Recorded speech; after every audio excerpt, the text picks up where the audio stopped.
Yung sobrang down na down ako, doon ko nakita at pinahalagahan ng sobrang Panginoon. Doon ko nakita na may totoong Diyos na laging nandyan para sa'yo. Hello everyone, welcome back to our podcast. Yan, MNV Talks. At ngayon ay kasama natin si Eva Angeline Enriquez. Alright, so ngayon ay i-interviewin natin siya at sasabihin niya kanyang testimony kung paano siya nag-survive, alright, sa buhay at siya ay nagpapatuloy.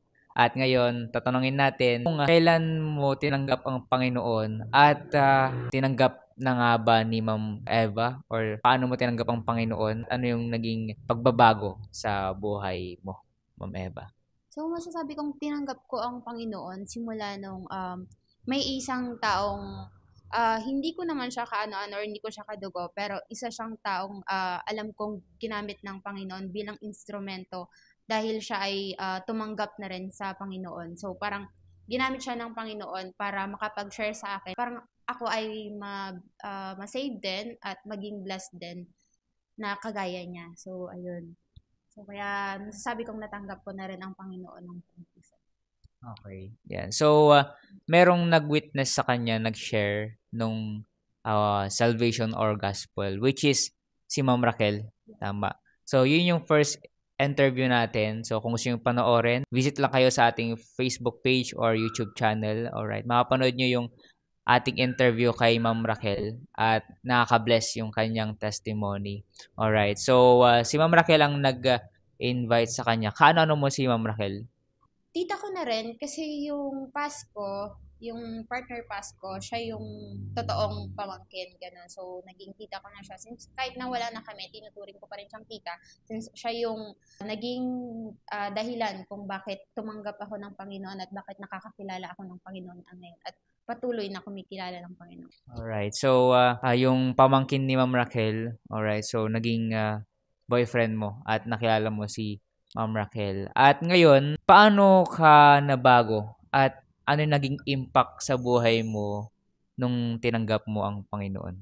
Sobrang daming naging pagbabago sa buhay ko simula nung tumanggap ako ng Panginoon kasi una sa lahat yung pamamaraan ng pamumuhay simula nung tumanggap ako ng Panginoon. Like, kasi syempre dati tayo yung pasaway tayo, ganon. Pero nung tumanggap ka ng Panginoon, nakilala mo ang Panginoon, nalaman mo yung mga kalooban ng Panginoon, which is ngayon na nasasabi kong namumuhay na ako ayon sa kalooban ng Panginoon. Hindi naman yung tipong parang pag sinabi mong, namumuhay ka ayon sa kalooban ng Panginoon. Though may mga nagagawa kang hindi ka lugod-lugod sa Panginoon, pero aware ka kung ano yung dapat mong gawin, ano yung sa tingin mong ikalulugod ba ng Diyos na kalooban niya, ganon. So, yun yung masasabi ko na ito na yun, na kinikilala ko ang Panginoon, mahal ko ang Panginoon, at para sa akin, yun na yun.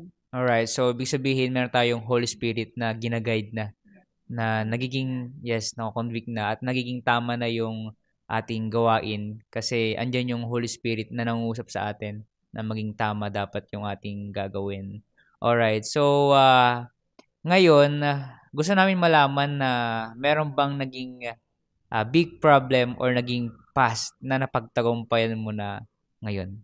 Oo, kasi lahat naman ng tao, maraming iba't ibang klase ng problema at may lahat ng tao, sa tingin ko kahit na yung pinakamayaman pa, dumarating sa puntong nagkakaroon siya ng pinakamalaking problema, which is yung pinaka-weakness na talaga niya na parang ang hirap ng mag-survive, ang hirap na ulit bumangon. Since that time, nung dumating sa akin yung problemang yun, doon nakakilala na ako ng Panginoon, pero darating ka rin talaga sa panahon na parang panghihinaan ka kasi alam mo sa sarili mo nananampalataya ka, nagdadasal ka, pero doon ko na-realize na hindi porket isa ka ng Kristiyano, kasi wag natin gawing mindset yung kapag Kristiyano ka, yung lagi kang masaya, lagi kang blessed, kasi hindi lahat ng sagot mo sinasagot ng Panginoon ng yes, kasi may mga pinagpe-pray tayo na hindi niya binibigay agad or binibigay niya sa tamang panahon, at may mga hindi talaga niya binibigay kasi kapag sinabi niyang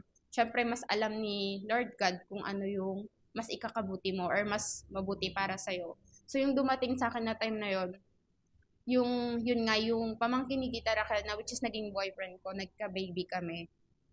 And then, um, nagkahiwalay kami kasi nagkaroon kami ng problema. And then, yun na yata yung pinakamalaking naging problema ko. Sobrang naging down na down ako noon kasi kinuha ko yung baby ko dinala ko siya. Tapos, iniwan ako nung naging partner ko. Which is, hindi ko naman siya sinisisi kasi siguro, nasa aming dalawa yung problema. Nasa aming dalawa yung kasalanan kung ano man yun, ganon. So, nung time na yun, sobrang down na down ako, na-stress ako, halos ma-depress ako. So, ang naging solusyon ko lang, umuwi kami ng baby ko sa ate ko sa Mangaldan. And then, doon parang,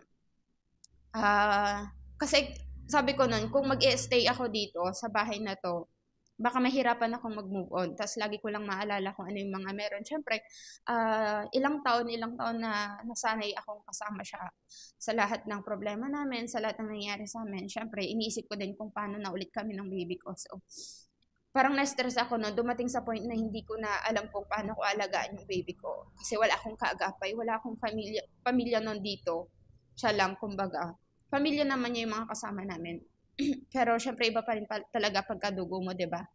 Tapos yun, parang sa akin lang sobrang sakit, sobrang hirap bumangon ulit. Pero nung umuwi ako kay ate ko, since naumpisahan ko na kasi yung pagkilala sa Panginoon nung time na yon.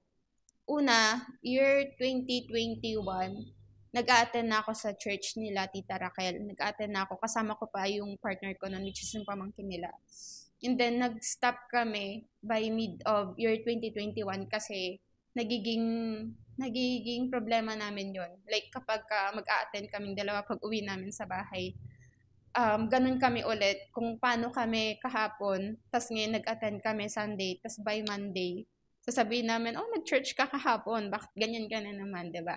Nagkakaroon kami ng ganong argument. So, ang nangyari, tinigil namin mag-attend kasi nagiging problema namin dalawa yon na tuwing may napapakinggan kami sa church, tinatanong namin ba't hindi namin na i-apply. Nasa amin yung problema kasi kinukulang kami sa faith. Kinukulang kami sa pananampalataya at paniniwala. So, tumigil kami noon. Kaya doon, mas naging sunod-sunod yung problema namin kasi wala sa amin ang Panginoon. Hindi namin pinapahalagahan yung bawat bagay na meron kami noon. Like, kung masaya kami ngayon, bukas malungkot, masaya, malungkot, ganun lang siya. So, sa tingin ko, yun yung naging problema namin. Na sana kung naging solid lang yung pananampalataya namin at saka yung faith namin, siguro hindi kami aabot sa ganito. But then, siguro plan na rin ni God. Bakit? Kasi simula nung time na yon, naghiwalay kami, nag-stop ako sa pag-church. Which is yun yung parang nung nauwi kami sa Mangaldan, I think plan talaga ni God yun. Kasi yung ate ko sa Mangaldan, sobrang solid. Christians din sila. So sila yung naging way para bumalik ako sa Panginoon, para bumalik ako sa pananampalataya. And then unti-unti parang yung mga stress ko and then yung mga depressions ko, ang sarap sa pakiramdam na may mga taong willing kang ipag-pray. Though nagpe-pray ka para sa sarili mo, pero masarap din sa pakiramdam na may mga taong alam mo na pinagpe-pray ka nila at saka parang i-cheer ka nila palagi na laging nandyan ang Panginoon, at doon ko din naramdaman na ang daming blessings para sa akin. Blessings na laging nandyan yung Panginoon na kung ano ako ngayon, kung nasaan ako ngayon, dahil doon kasi yung church na yon, kumbaga siya din yung naging daan para mas mapabuti ako kasi kumbaga sila yung nakapag-provide din sa akin kung paano ako makapag-survive, sila yung tumulong sa akin na mas most. So, ang dami kong natutunan na dapat di lahat ng pinag-pray mo sasagutin ka ng oo, at sobrang naging laking blessing sa akin na ngayon mas lumawak yung intindi ko sa sinasabi nilang kalooban ng Diyos at dapat mong gawin. Hindi ka naman nila inuobligan na gawin mo, pero mararamdaman mo yung conviction, yung puso mo kung ano yung gusto niyang gawin kasi nararamdaman mo laging nandyan ang Diyos. Pero hindi naman lahat ng Kristiyano, 'di ba, walang problema. Lahat tayo darating sa problema kasi kung hindi ka magkakaroon ng problema, 'di ba, parang ako, nung time na sobrang saya pa namin, wala lang sa akin, mag-a-attend kami and then, 'di ba, after the day after magkakaroon kami ng problema kasi nga wala lang, hindi namin pinapahalagahan ng Panginoon. And then nung time na naging sobrang down na down ako, doon ko nakita at pinahalagahan ng sobrang Panginoon. Doon ko nakita na may totoong Diyos na laging nandyan para sa'yo. Lagi kang magdasal ka lang, ipag-pray mo lang lahat ng burdens mo, taas mo lang sa Kanya lahat ng problema mo at sasagutin ka niya sa tamang panahon. Hindi man agad-agad, pero sa tamang panahon. Kasi um, lahat nasa Kanya na eh. Wala ka nang mahihiling pang iba. Lahat nasa Kanya na. Basta magtiwala ka lang na lahat, nakikinig siya palagi sa'yo. So, ayun.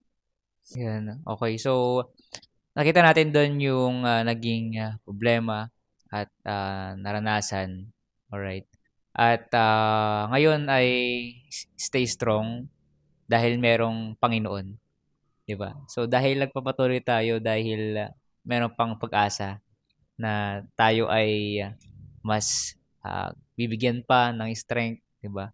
At, ang Diyos lang 'yun, 'di ba? Alright. So, ngayon meron akong question na what if, puwede pa kayong magkabalikan at, anong gagawin mo na hindi natin inaasahan na magkabalikan kayo? Alright, kung nanonood man siya. Kasi wala namang imposible sa Panginoon, eh, 'di ba? So, may pag-asa pa, alright? At, yung, pag-asa lang kasi natin is ang Panginoon, alright? Eh, ngayon ay naghiwalay at, sabi ko kanina, what if, nagkabalikan kayo? Paano mo i-deal yung, gano'ng sitwasyon? Siguro kung kakaroon ulit ng chance na gano'n, syempre hindi siya gano'n kadali kasi though masasabi kong nakapag-move on na ako at nakapag-heal na ako. Pero yung fear mo kasi na yung fear namin na baka maulit lang ulit yung dati.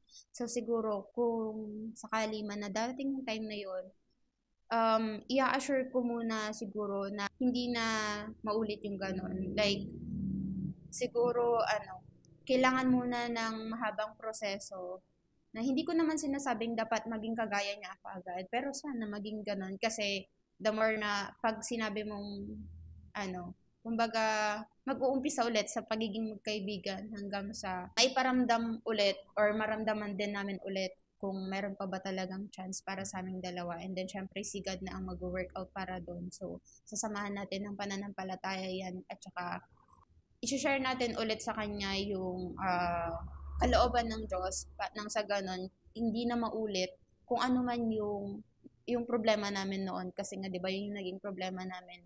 And then kung magkakaroon man ng chance this time siguraduhin ko na na hindi na dapat mangyari yung mga hindi magandang nangyari noon at hindi namin kaloobang mangyari noon.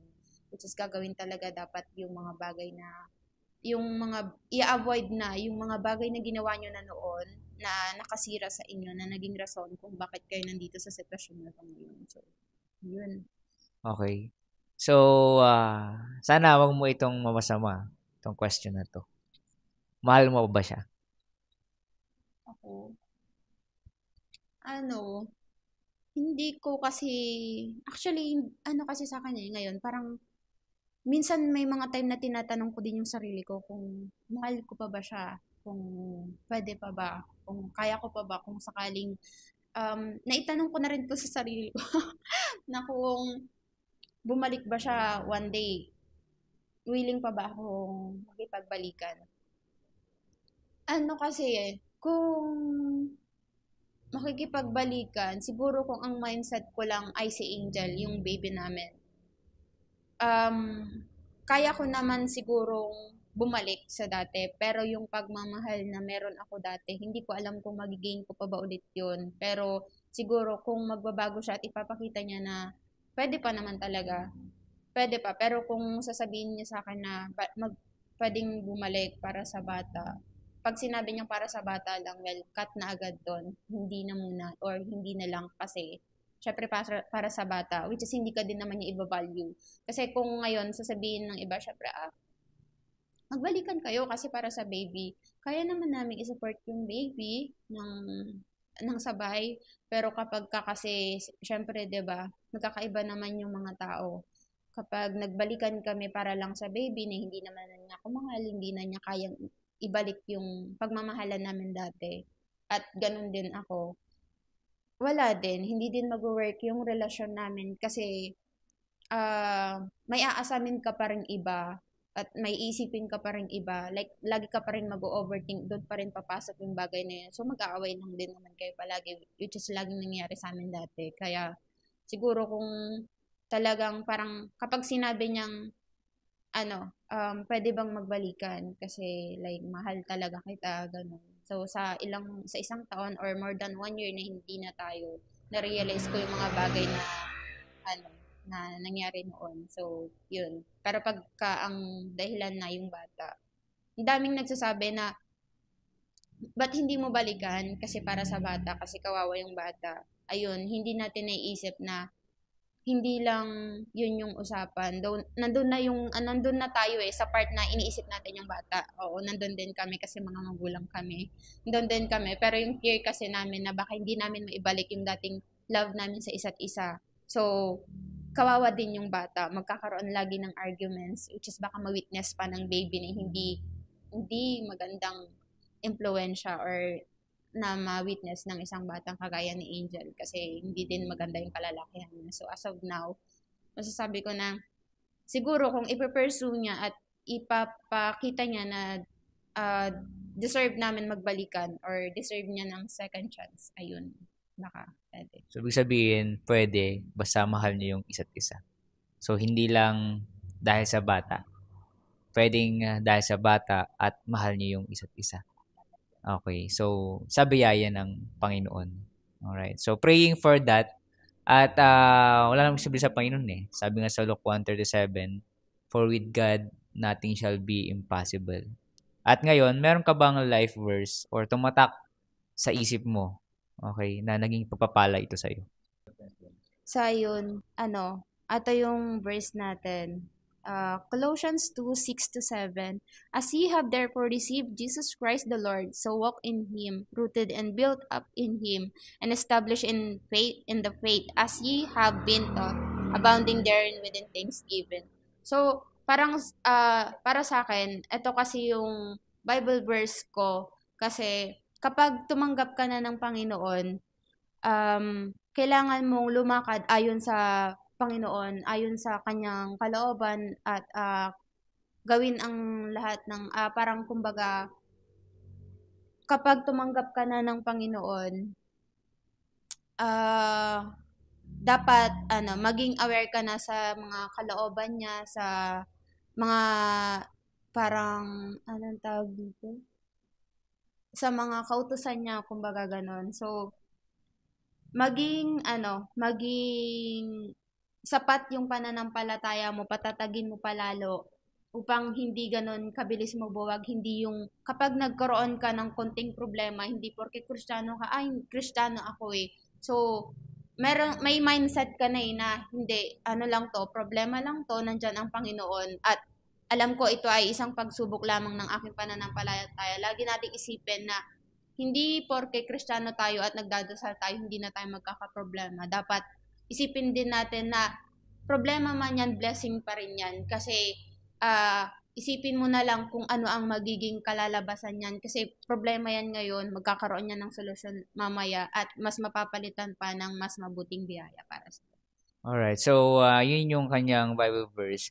At tama nga naman na kapag tinanggap natin ang Panginoon, alright, tayo ay dapat sumunod sa kanyang kalooban. Alright. At kapag tinanggap natin ang Panginoon, tiyak na tayo ay ligtas na sa impyerno. At kapag tayo ay ligtas na sa impyerno, syempre tayo ay sa langit na mapupunta pag tayo ay namatay. Alright. So, kung may problema man tayo, so hindi pa time na para tayo ay sumuko. Kung ang Diyos ay niligtas niya tayo sa impyerno, hindi siya sumuko. Nako niya yung mga kasalanan natin at yung problema natin na baka tayo ay pumunta sa impyerno. Meron pang pag-asa na tayo ay maligtas sa impyerno. Basta tanggapin lang natin siya bilang Panginoong tagapagligtas at magsisi sa ating mga kasalanan. At ngayon ay hindi dapat tayo sumuko. Okay, kung ang Diyos, okay, andyan siya na para iligtas tayo sa impyerno, tuloy lang tayo sa anumang hamon ng buhay. Alright, so thank you sa iyong testimony at I think ito ay naging pagpapala sa amin at sa iba na nanonood na magpatuloy lang kahit ano yung mga mangyari sa buhay natin. At ngayon ay dito tayo sa Docs Cafe. Alright, so sponsored by Docs Cafe sa ating place. Alright, so kung gusto niyo pumunta dito, ito lang yan sa Zone 1, Panganiban, Tayug, Pangasinan. Alright, so meron silang mga food dito. Alright, at iced coffee, hot coffee, at iba pang mga food na masasarap. Alright, at gusto nyo tingnan yung kanilang place. Alright, follow nyo lang sila sa social media, sa kanilang Facebook page, like and comment na rin kayo and share nyo rin kung gusto nyo i-share yung kanilang Facebook page. Alright, so thank you for watching and thank you kay Ma'am Eva. Alright, so na-inspire kami na magpatuloy kahit na mahirap na yung sitwasyon at nakasurvive. Alright, and anong masasabi mo? Baka gusto mo mag-shoutout? So, thank you sa lahat ng nanonood, guys. And then, ayun, patuloy lang tayo. And then, I participate this video kasi para ma-encourage din yung iba at mas marami pang soul na masasave. Hindi lang, syempre, dapat yung pagtanggap sa Panginoon ay para sa lahat. So, tong video na to, para mas dumami pa at marami pang spirit na magising na may Panginoon tayo. Yan, thank you. Alright, so thank you and see you. God bless.